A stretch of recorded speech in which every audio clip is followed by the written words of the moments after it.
ভাই কি করতেছেন? এই যে ধানের কারেন্ট পোকা লাগছে, তাই আর কি ফাঁকা করে দিচ্ছি একটু, যাতে আলো বাতাস লাগে।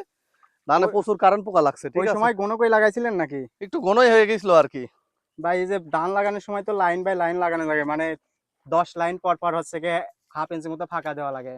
আসলে এটা তো আমরা ওইভাবে জানি না, আমাদেরকে আসলে কেউ ওইরকম কেউ বলে না যে আসলে এইভাবে বলতে লাগাতে হবে আর কি করতে হবে।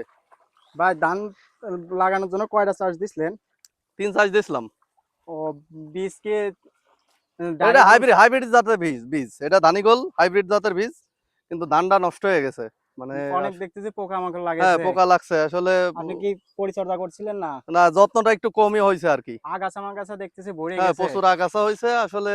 আগাছা দমনের ওষুধ দিয়েছিলাম, কিন্তু কাজ হয় নাই। ও আচ্ছা।